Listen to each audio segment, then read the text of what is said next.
Peace and blessings, dear FBA family and friends. And yes, I see a few enemies in the mix. I am your brother and host, Dr. Muhammad, and you're tuned in to the Dr. Muhammad Files, where we unpack the real issues in relations to the FBA community with scholarship, civility, and the unapologetic truth.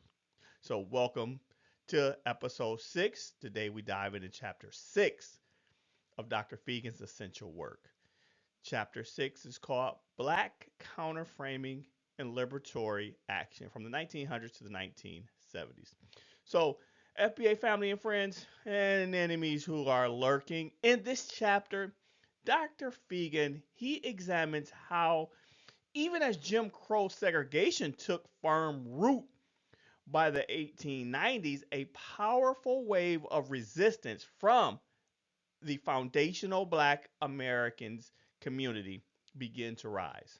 By the early 20th century, organized FBA efforts were challenging the dominant white Americans to confront the contradictions between their professed ideals of liberty and the brutal realities of racial apartheid, slavery, Jim Crow, the peonage system, black codes, and I may even do an episode on slavery after slavery. There's a book called Slavery After Slavery, where they pretended to do apprenticeships to children of the enslaved or the former enslaved, but they would just re-enslave them, take them from their rightful parents. It's a real deep book if you get a chance. But anyway, from the outset, black freedom movements have always aimed for more than civil rights. They fought for full citizenship and equal participation in American institutions, especially because, after all, we've, FBA, built this country brick by brick, institution by institution. So, especially in the wake of post World War II, programs like the GI Bill and FHA loans, which disproportionately benefited, this is white affirmative action, it disproportionately benefited white Americans, right? FBAs have demanded, we will continue to demand, equal access to similar social and economic support systems that were denied, from the GI Bill again to right now the black farmers who have been denied full access like their counterpart, the white farmers. So white violence has always played a central role in maintaining the racial power and privilege throughout the Jim Crow era, and that's what we're going to be focused on mainly with this chapter is the Jim Crow era.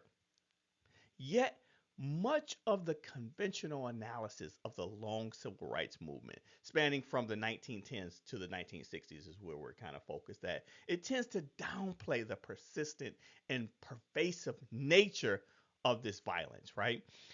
Even today, some of the contemporary white scholars, they downplay the violence that happened after slavery, right?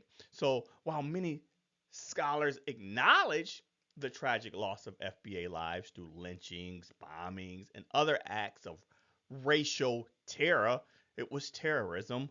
The full extent of everyday brutality is often overlooked, right? A recent study of nearly 100 elderly black Southerners who lived under Jim Crow revealed that 80% had either experienced or witnessed white violence within their families or the wider communities.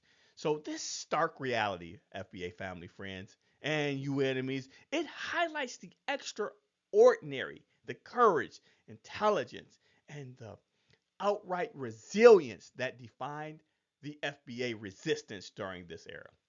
So, let's begin with the first section, organizing against Jim Crow oppression. Brothers and sisters and friends, and I see some enemies. fact, I think we'd be fooling ourselves if we had an audience this large and didn't realize that there were some enemies present. In fact, I'm a black nationalist freedom fighter. The political philosophy of black nationalism only means that the black man should control the politics and the politicians in his own community.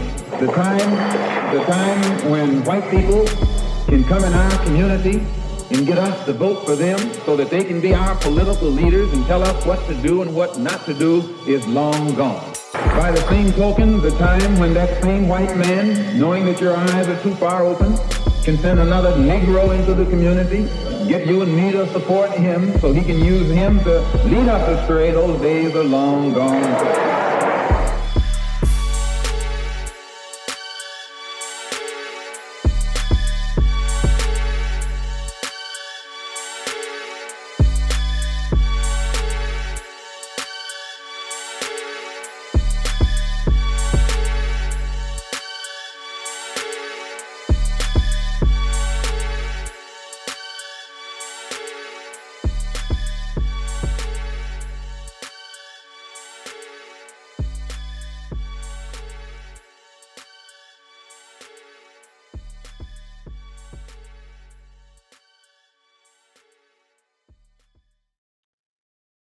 So, before we dive into it, I want to offer a quick note for our listeners. So, throughout this episode, I'll be referencing the work of Dr. Joe Feagin and other scholars, mostly Dr. Feagin, though.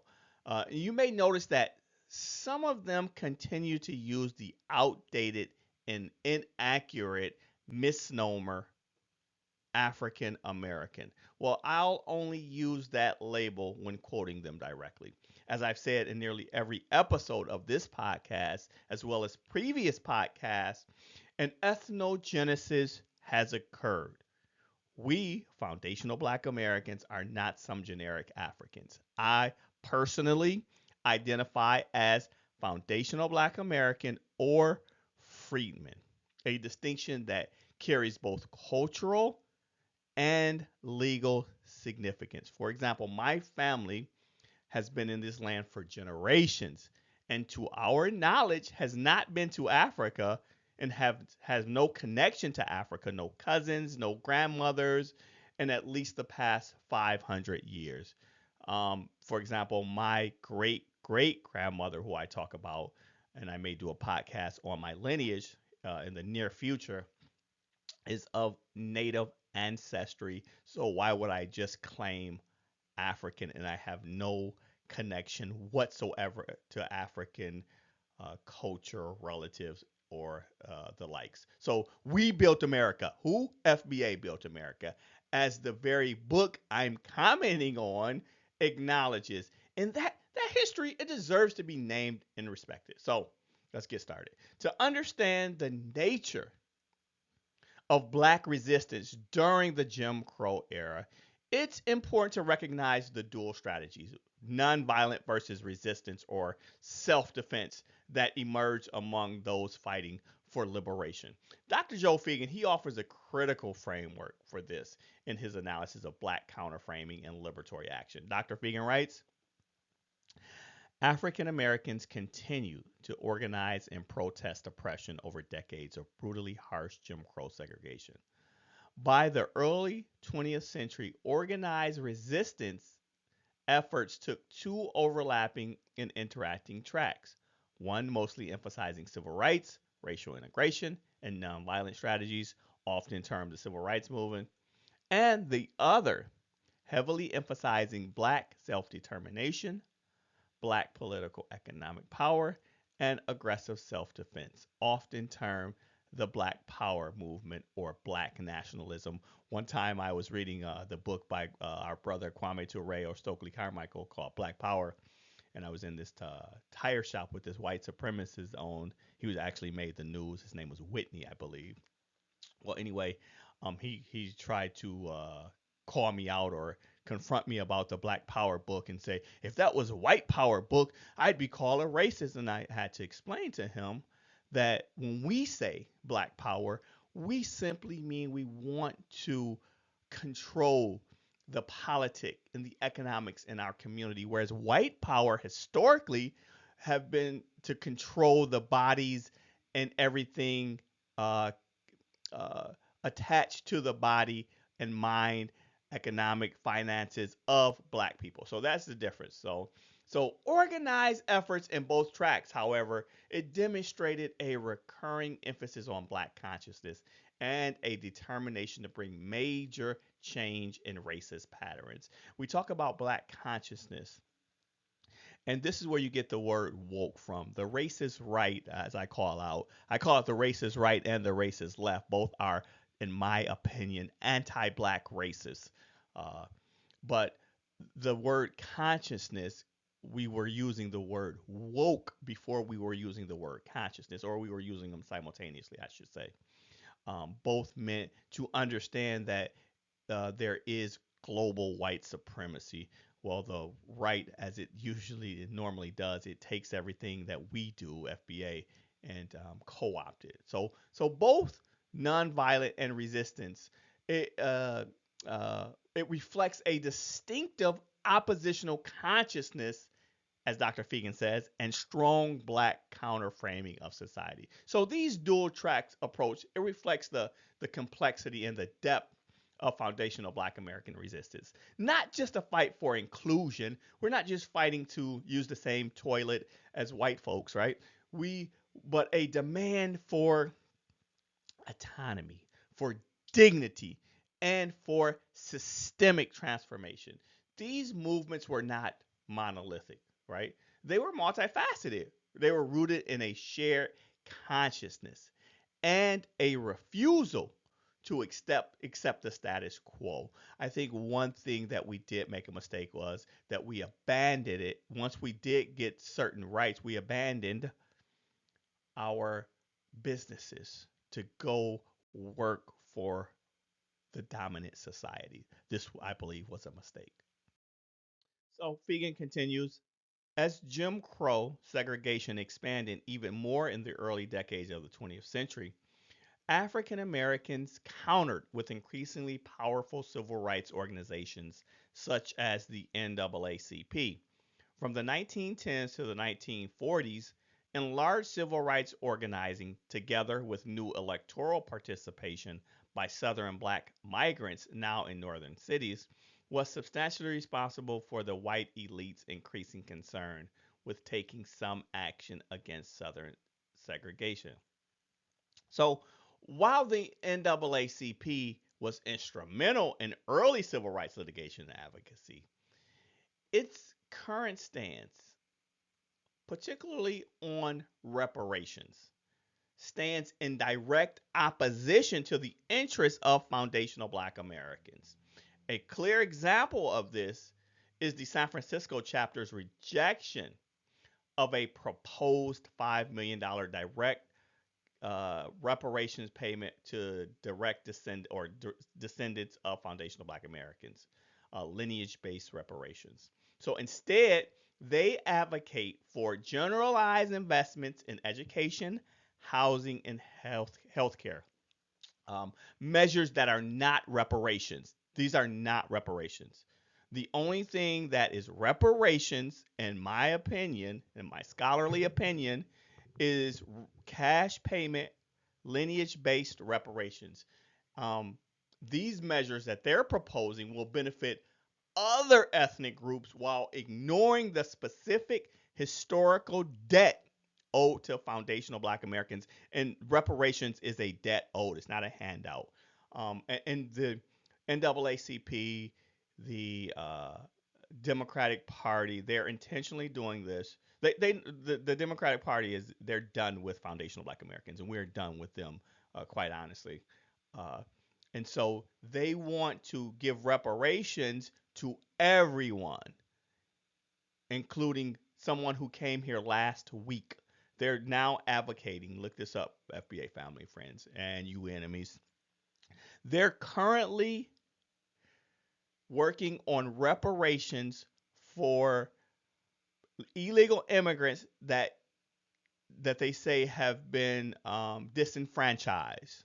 I'm talking about illegal immigrants from 12 months ago. 2 years ago while ignoring foundational black Americans. This is a slap in the face to foundational black Americans. And it undermines the justice, the reparative justice that FBAs are owed. So, building on the systems of racial control discussed in the Jim Crow section, this section called Weak White Analysis, Insightful Black Response, it becomes evident that by the 20th century, cracks had begun to form in the ideological and political foundations of segregation. Right, the global pressure of World War II, coupled with the rising tide of black resistance and international scrutiny, because you can't advocate for democracy when you're doing the opposite, right? So it began to shift the perspectives of some within the white elite here in the United States. As Dr. Feagin notes, interestingly, by the 1940s, a moderately liberal segment of the white elite had come to the view that the repression of civil rights in the Jim Crow South was a political liability for the United States. So this shift was not necessarily rooted in a moral reckoning. They didn't just wake up and say, hey, you know what? Let's just be equal to those black folks, but rather in the geopolitical and reputational cost of maintaining such an overtly anti-black racist system during a time when the U.S. was positioning itself as a global leader of democracy. So they um, you can't uh, promote democracy and export democracy, but you don't have democracy here in the United States. And this is why in this book, Dr. Feagin, he does a good job at highlighting that black Americans, foundational black Americans, we push democracy. There was no democracy implemented, right? It may have been on paper, but it wasn't implemented until foundational black Americans pushed.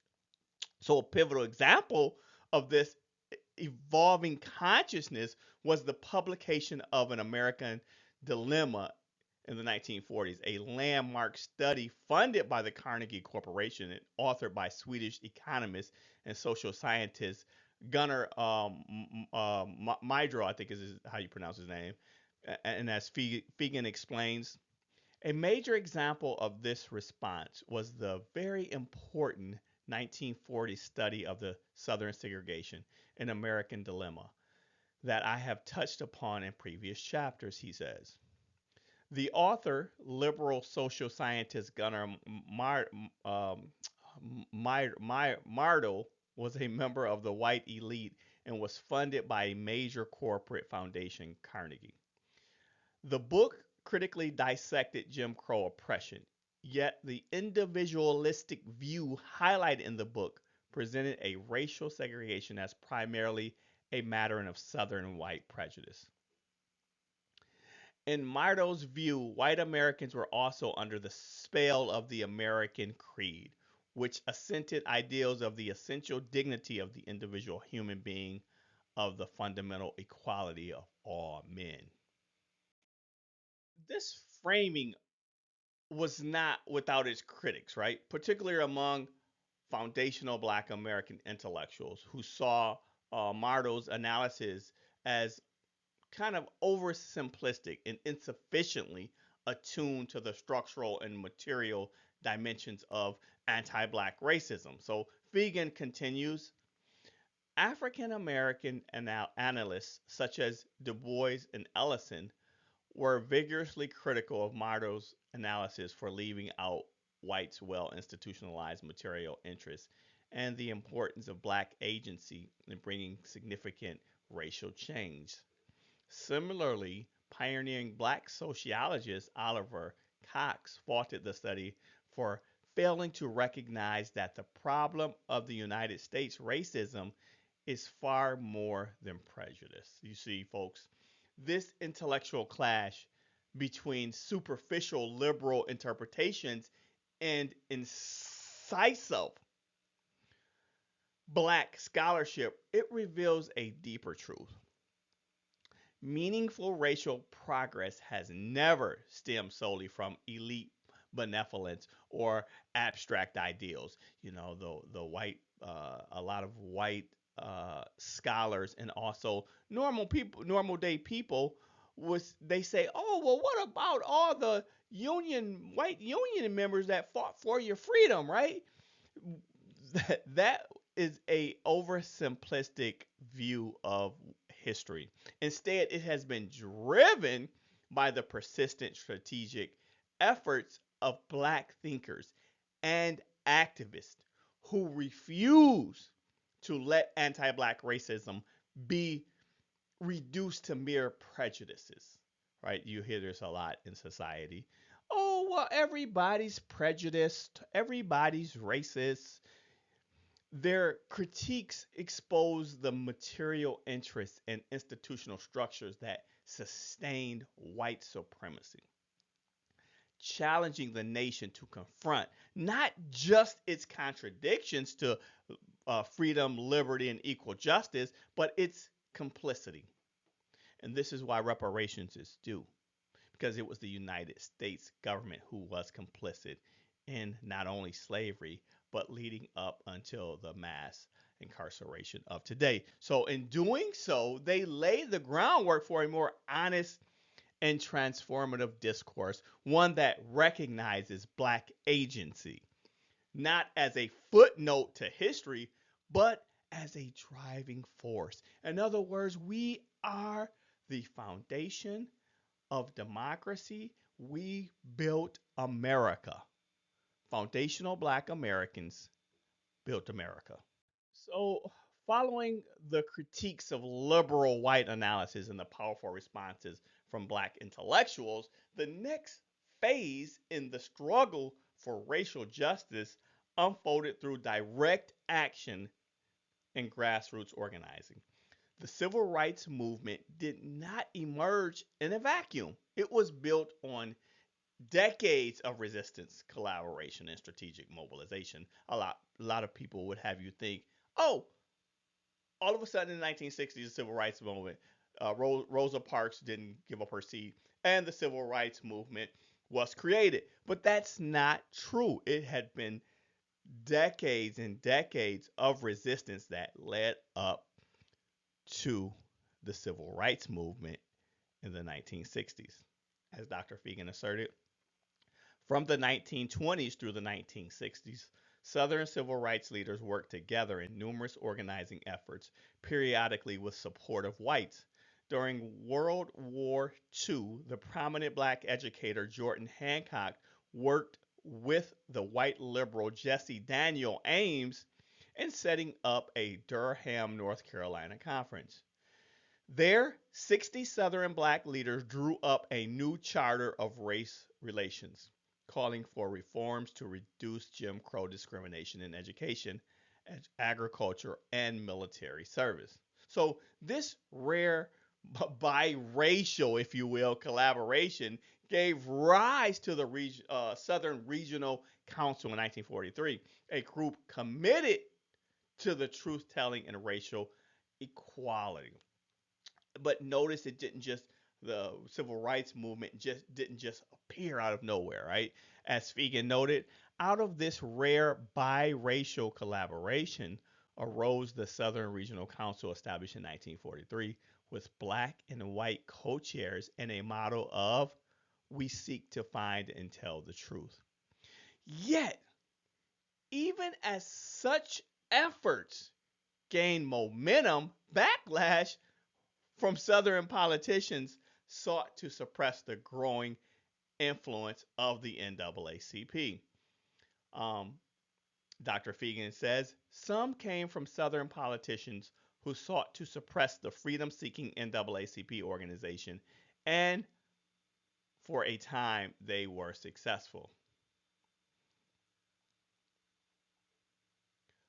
And we talked earlier about how the NAACP, right, uh, used to advocate for foundational Black Americans, and now it's actually anti foundational black Americans. So, despite suppression efforts, the movement evolved and diversified.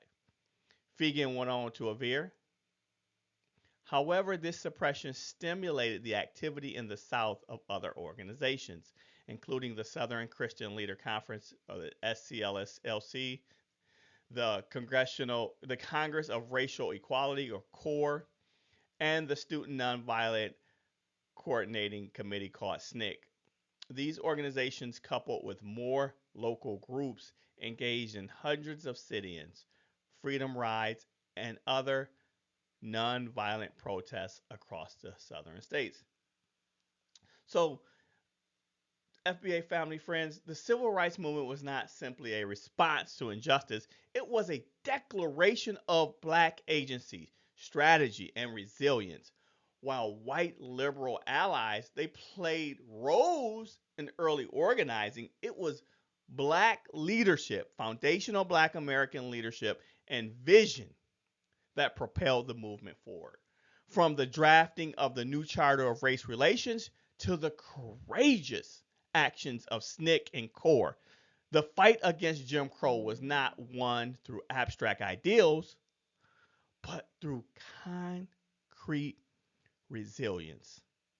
And as debates around reparations and institutional accountability continue today, the legacy of these movements remind us that justice must be specific, intentional, and rooted in the lived experience of those affected, foundational black Americans.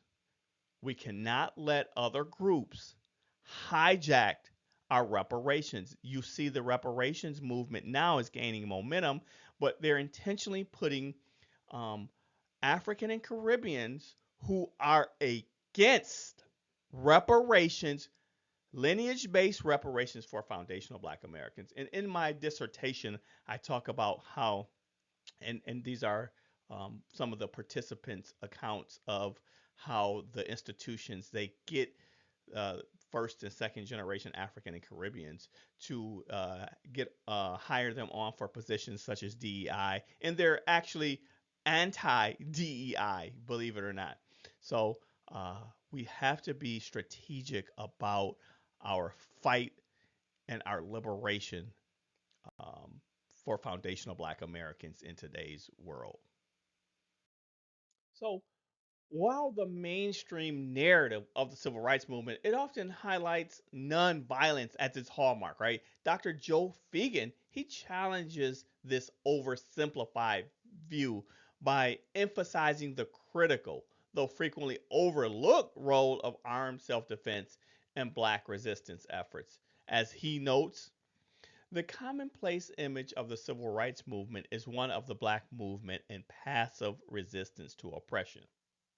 However, over the decades of white violence from the 1910s and 1960s, the armed self defense of black individuals and groups was often essential to the success of local civil rights efforts because local, state, and federal officials regularly failed to protect legitimate non-violent demonstrations. So Feagin he highlights the pivotal role of figures like Robert F. Williams.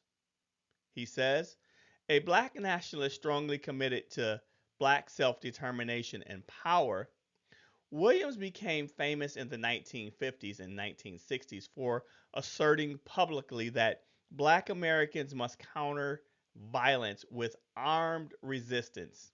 He published a fearless book, Negroes with Guns. Williams' brave philosophy brought him national and international attention, including support from other black nationalists such as Malcolm X.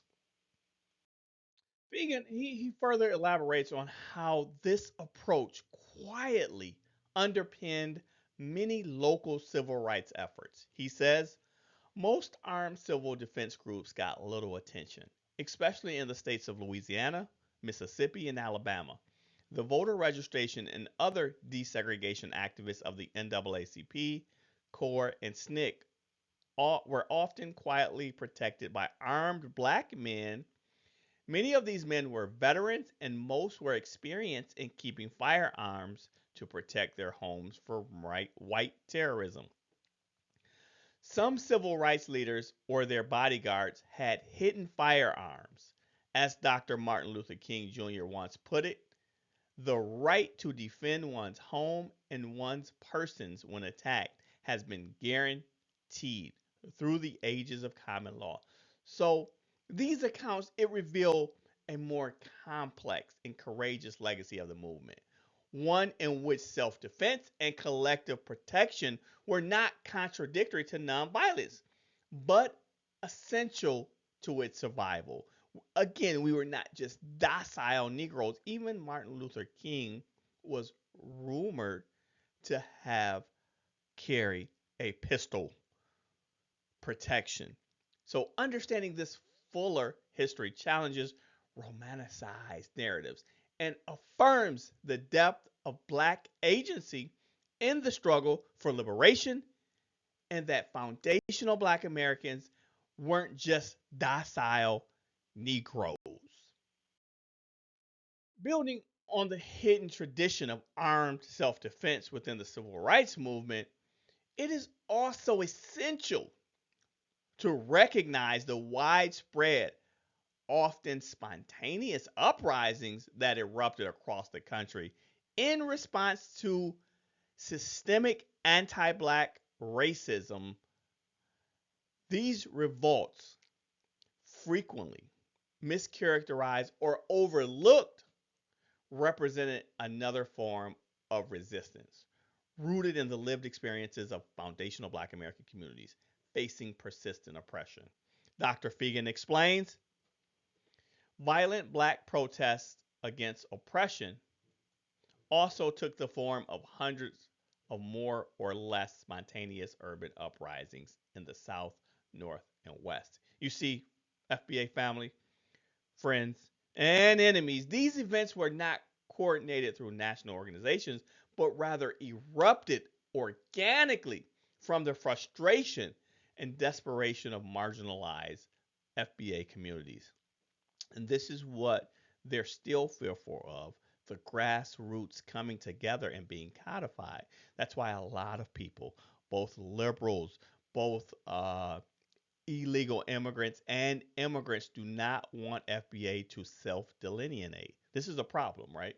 So Feagin continues in hundreds of unplanned southern and northern uprisings, thousands of Black urbanites, mostly working class men, revolted aggressively, using some violence against central city targets to demonstrate their anger over continuing poverty, unemployment, police brutality, and other institutional racism. So these uprisings, much like armed self-defense efforts, it challenges the sanitized portrayals of the Black freedom struggle by revealing and highlighting a broader landscape of resistance, one marked by direct action, collective outrage, and the urgent demand for justice in the face of state neglect and systemic violence.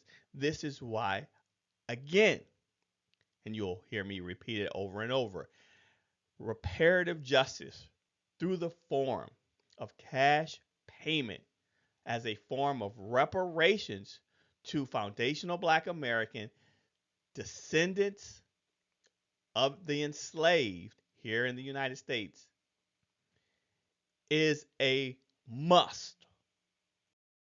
So, in the wake of widespread urban uprisings and grassroots resistance, the push for racial justice evolved beyond civil rights reform into a broader demand for self determination, cultural pride, and political pride. You now hear us having pride in the fact that we, foundational Black Americans, built the best country in the world. That doesn't mean that we can't still fight anti Black racism and that anti Black racism doesn't exist. It just means we built this country. We acknowledge that we built it. We acknowledge that an ethnogenesis occurred. So this shift was crystallized in the emergence of Black Power movement, a powerful ideological and organizational force that challenged the limits of nonviolent protest and integrationist strategies. Dr. Feagin writes, young civil rights activist Stokely Carmichael enunciated a strong Black Power theme, explicitly using the term in a 1966 Greenwood, Mississippi speech before voting rights marchers. He soon was giving speeches around the country, explaining that the phrase meant a call for Black people in this country to begin to define their own goals to lead their own organizations. So Stokely Carmichael's call, later Kwame Ture, they resonated deeply with those disillusioned by the slow pace of change and the persistent non-violent, or the I should say the persistent violence that was inflicted on the foundational Black American communities. So we were getting tired. Foundational Black Americans were getting tired, and Stokely Carmichael is a Caribbean writer. Uh, you now have this African and Caribbean disdain for foundational Black Americans because we are acknowledging our unique lineage. These are not the same writers as Stokely Carmichael. His message, by the way, was heavily influenced by the teachings of Malcolm X, who was revolutionary and took a revolutionary stance. He shifted the tone and scope of Black activism. Malcolm X once said, "Do you want me?" To something I'm paraphrasing. Do you want me, or do you want a nonviolent Martin Luther King? Yeah, you better choose the former, right? So Dr. Feagin continues. Carmichael and certain other civil rights leaders, including some in Europe and Africa, emphasized that they had been influenced by the brilliant Malcolm X, one of the great anti-racist analysts and activists of the last century. Importantly, Malcolm X's ideological foundation, it can't be separated from the influence of the most honorable Elijah Muhammad and the Nation of Islam, which played a crucial role in shaping his philosophy.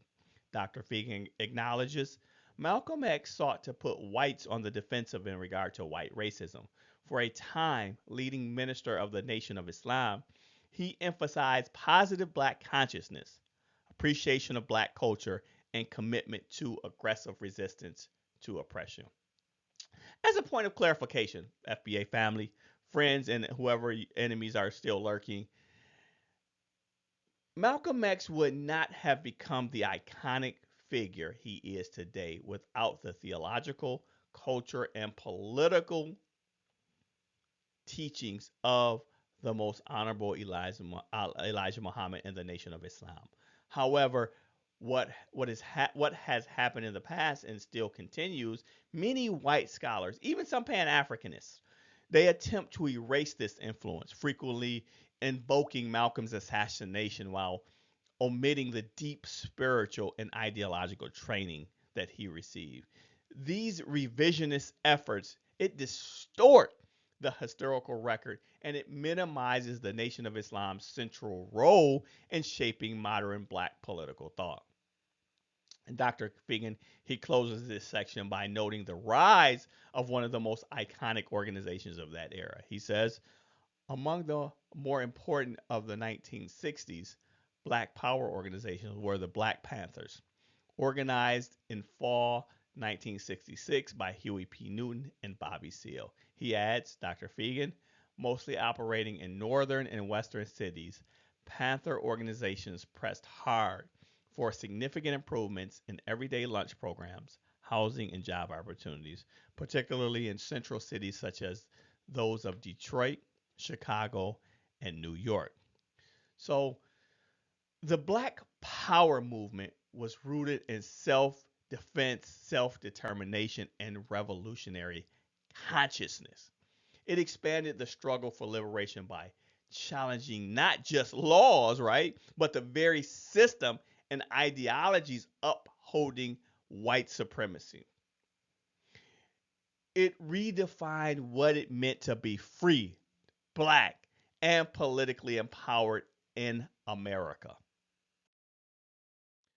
FBA family, friends, and you enemies, in conclusion, as we've explored throughout this episode, from the roots of organizing against Jim Crow oppression to the rise of the Black Power movement, it's clear and evident that the mainstream portrayal of the civil rights era, it often fails to capture its full depth, its complexity, its racial truth. Too often, white scholarly analysis flattens black resistance into narratives of passive, docile nonviolence, erasing, and sometimes intentionally, the courageous self defense, grassroots organizing, and revolutionary thinking that actually define the struggle. But the real history tells us a different story, one shaped by insightful black responses to systemic anti black racism, by working class communities rising up in revolt, and by leaders like Brother Malcolm, Minister X, Stokely Carmichael, and the Black Panther Party for Self Defense, who demanded more than reform. They demanded power, justice, and self-determination. So this I should say, fuller, unfiltered account, it reminds us that the fight for black liberation was never just about legal rights. It was about survival, dignity, and control over our own lives. That legacy continues today. This is why I do what I do.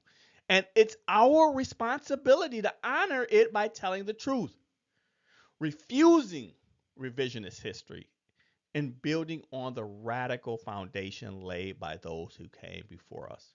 So until next time, stay grounded, stay critical, and stay committed.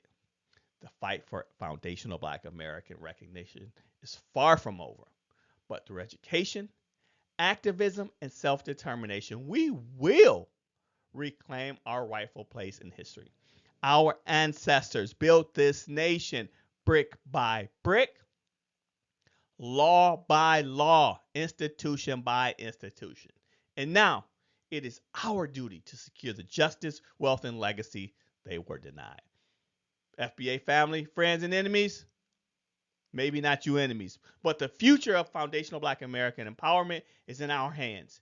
And together, we will reshape it. So stay tuned as we continue to uncover the truth and chart the path forward. Please like the podcast, subscribe, share it, hit the Cash App for our Black American Freedmen, Future Leaders of America nonprofit. Signing off, your brother and host, Dr. Muhammad, and these are the Dr. Muhammad Files.